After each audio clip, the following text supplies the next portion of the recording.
Assalamualaikum warahmatullahi wabarakatuh, sahabat sekalian. Berita yang cukup heboh datang dari dunia politik, dan kali ini adalah isu tentang Anies akan memilih Caimin sebagai calon wakil presiden. Atas isu tersebut, Partai Demokrat langsung mengambil respon dan cukup kuat dan telah melamparkan beberapa pernyataan ke ruang publik. Di antaranya itu disebut sebagai keputusan sepihak dari Partai Nasdem, dalam hal ini Surya Paloh, yang seakan-akan memaksa Anies Baswedan menerima keputusan bahwa Caimin yang akan menjadi cawapresnya. Dan tentu saja Demokrat yang sejak awal memang punya sebuah, katakanlah, aspirasi dan terus didengungkan melalui saluran publik dan mungkin juga dalam musyawarah-musyawarah partai, sampai kemudian juga sempat muncul bahwa ada kemungkinan Anies Baswedan akan berpasangan dengan AHY. Namun manuver politik yang kalau benar itu adalah sebuah ketetapan akan melahirkan sebuah guncangan. Guncangan seperti apa? Ini yang menarik untuk kita lihat. Pertama, jika kemudian Demokrat larut dalam tanda kutip perasaannya, maka bisa jadi Demokrat akan meninggalkan koalisi perubahan. Dan bergesernya Demokrat mungkin atau boleh jadi bisa mengundang sikap yang sama dari PKS. Tetapi akan kemana kalau mereka pergi, itu yang masih menjadi sebuah tanda tanya. Tetapi mengapa kemudian Anies Baswedan, kalau menurut berita dari Demokrat, menyetujui Caimin sebagai cawapresnya? Tentu adalah karena beberapa pertimbangan. Yang rasional kita bisa lihat adalah upaya untuk melakukan penguatan basis elektoral. Karena dengan memilih calon wakil presiden dari partai baru yang selama ini tidak bergabung dengan koalisi perubahan, calon presiden sedang berupaya untuk menarik lebih banyak pemilih dari basis elektoral partai tersebut. Apalagi koalisi Nasdem dengan PKB saja untuk mengusung Anies Caimin itu sudah memadai, karena syaratnya adalah 115 kursi, sedangkan koalisi Nasdem dengan PKB itu ada 117 kursi. Artinya koalisi dua partai itu sudah aman untuk melanjutkan Anies Baswedan melenggang sebagai capres. Dan upaya yang dilakukan oleh Anies adalah memperluas dukungan dan menarik pemilih yang sebelumnya mungkin tidak memilih calon tersebut. Tetapi ingat bahwa Demokrat dan PKS juga punya sumber kekuatan suara. Apakah kemudian kalkulasinya mengutamakan PKB? Ini yang menjadi sebuah pertanyaan. Apakah betul demikian? Kemudian sahabat sekalian, kalau kita lihat lebih dengan kacamata yang lebih kritis lagi, sebenarnya ada sebuah poin yang cukup menjadi pertanyaan penting dan mendasar.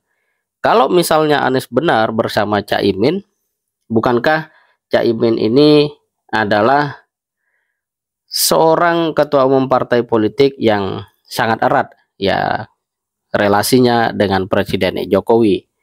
Apakah hadirnya Caimin murni sebuah kalkulasi politik, ataukah ada sebuah pesanan? Mengingat relasi Prabowo terlalu fokus ya. Baik, kita lanjutkan. Mengingat relasi Surya Paloh dengan Presiden Jokowi sempat menegang, dan salah satu kader pentingnya, sekjennya Johnny G. Plate sudah dipenjara. Apakah ini adalah sebuah, katakanlah tanda kutip, order dari istana yang kemudian mau tidak mau harus diterima oleh Surya Paloh dan kemudian harus ditanggung oleh Anies Baswedan? Ya, banyak analisa ya, karena memang fakta-fakta itu ada dan publik bisa membaca, hanya saja apakah betul begitu, ini yang kita tidak bisa pastikan. Karena yang namanya politik ya seperti itu ya, tidak bisa dipastikan, katakanlah dikunci gitu ya. Misalnya koalisi perubahan apakah terus-menerus begitu ya, enggak bisa. Sebagaimana ada dulu koalisi yang ada Golkar, kemudian PAN dan P3, ya belum apa-apa sudah bubar. Begitu juga Caimin dengan Prabowo yang tadinya seakan-akan solid kemudian menjadi renggang dan sepertinya akan betul-betul retak atau bahkan terputus. Nah, sahabat kalian, apa yang kemudian bisa kita lihat lebih jauh dari katakanlah berita ini? Ya, satu, bahwa politisi di Indonesia masih tidak bisa lepas dari kalkulasi-kalkulasi elektoral. Kemudian pertimbangan-pertimbangan yang kadangkala muncul secara tiba-tiba dan pada akhirnya menjadi sesuatu yang menutup ya lembaran-lembaran yang sudah dibangun dan akhirnya masuk kepada lembaran baru. Dan ini tentu saja menjadi satu beban yang mungkin tidak terasa atau sudah dirasakan oleh Anies Baswedan saat ini, bahwa agendanya tentang perubahan itu betul-betul mendapatkan satu ujian yang tidak ringan. Ya, meninggalkan Demokrat atau Demokrat meninggalkan koalisi adalah salah satu batu ujian pertama yang akan dihadapi oleh Anies Baswedan. Dan kalau misalnya nanti itu terjadi, ya katakan Demokrat meninggalkan Anies Baswedan atau koalisi perubahan, maka itu akan menjadi satu catatan yang sungguh kurang menarik ya dalam perjalanan atau tawaran gagasan tentang perubahan itu sendiri. Mengingat kalau kita lihat ya dalam 10 tahun ya terakhir, PKS dan Demokrat adalah partai yang betul-betul menjadi sebuah oposisi. Kalau kemudian misalnya Anies tetap bisa menggandeng dua partai itu, maka agenda dan nuansa perubahan masih mungkin bisa diterima publik. Walaupun Nasdem adalah bagian dari koalisi pemerintahan yang berlangsung dan tampaknya Nasdem rela berkorban ya demi Anies menjadi capres hingga ada partainya yang kemudian dipenjara. Tetapi kalau kemudian diambil PKB, salah satu pertimbangan publik mungkin agenda perubahan apa yang ditawarkan sebenarnya. Inilah kalkulasi politik dan tentu saja mereka punya hitung-hitungan sendiri. Yang pasti bagi kita adalah memilih pemimpin yang punya komitmen, punya integritas dan tidak pelin-pelan. Itu adalah satu hal yang harus menjadi pilihan kita.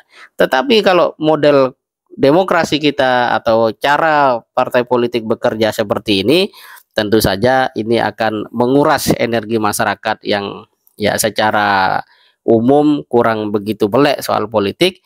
Ya, nanti ini akan menjadi macam-macam sebutan, akan ada yang golput, akan ada yang meninggalkan Anies, akan ada yang tidak lagi percaya pada cara kerja partai politik.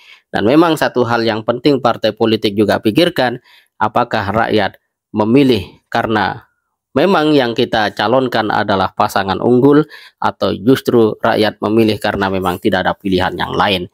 Sehingga ini adalah hal yang kemudian demokrasi kita selalu memakan biaya besar namun gagal melahirkan perubahan yang betul-betul menghadirkan keberuntungan ya, melahirkan keberuntungan bagi masyarakat. Demikian, semoga bermanfaat. Assalamualaikum warahmatullahi wabarakatuh.